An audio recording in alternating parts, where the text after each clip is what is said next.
বস্তা পটাশ নিয়েছেন, 5 বস্তা ডিএপি নিয়েছে। 5 বস্তা ডিএপি কি আপনি আদৌ নিয়েছেন? আগে নিশ্চয় ভাই, কালকে কথা কই, কালকে নিয়েছেন কিনা? বইতে দেওয়ার জন্য নিয়েছি তো, বললাম তো। কালকে কি ডিএপি নিয়েছেন হ্যাঁ। আর পটাশ নিয়েছেন? আর যেটা বিক্রয় করে ওইটা নিয়েছে 1480 টাকা করে। আচ্ছা, ওই যেটা ঠিক আছে। দেখছিল যে কোন স্যার জন্য। এখন আপনার পটাশ আর ডিএপির ভাউচার কি কালকে পাইছিলেন? না, আপনি দিয়েছেন? না স্যার কালকে দিয়ে আসছে। হ্যাঁ, তাহলে ওনারে 5 বস্তা পটাশ 5 বস্তা ডিএপি দিচ্ছেন, ভাউচার দেন নাই? কেন দেন নাই? কালকে স্যার লোকজনের ভিড় ছিল, বলছিল ওইটা কি কালকের হিসাবই তো দেখাইলেন না? আমি যেটা বলছিল ওটা আগে। আগে কালকে কোনো হিসাব তো নেই। কালকে ডিএপি কত করে ধরছে?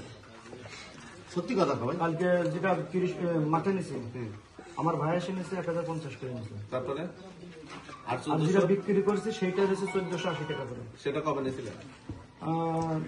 18 তারিখ বা 17 তারিখ এরকম হবে। 17 বা 18 তারিখে, মানে গত মাসে এক কথা। গত মাসের 17-18, গত মাসের কয় তারিখের দিকে? তার আনুমানিক ওটাতে বের করতে পারবো। আপনার আমি তো ওই জন্য আমার সাপ্লাইয়ার কি কয়জন মোট?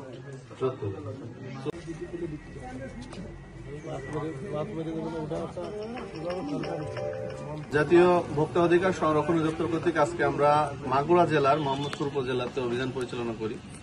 তো এখানে বালিদিয়া নামে একটা বাজার, যেখানে অভিযানে এসে আমরা বিভিন্ন প্রতিষ্ঠান, সার ডিলার সহ বিভিন্ন প্রতিষ্ঠান তদারকি করেছি। তো এই সময় বিভিন্ন অনিয়মের দায়ে যথাযথভাবে ভাউচার মানুষকে না দেয়া, সারের দাম বেশি নেয়া, মেয়াদ উত্তীর্ণ কীটনাশক রেখে রেখে বিক্রয় করা, এছাড়া মানুষের নামে ভুয়া ভাউচার কেটে রেখে বিক্রয়, সার বিক্রয় অপরাধে আজকে আমরা একজন ডিসিআইসি এবং বিএডিসি সার ডিলারকে 1,50,000 টাকা এবং অপর একটি সাব ডিলারকে আমরা বিভিন্ন অনিয়মের দায়ে 5,000 টাকা জরিমানা করেছি।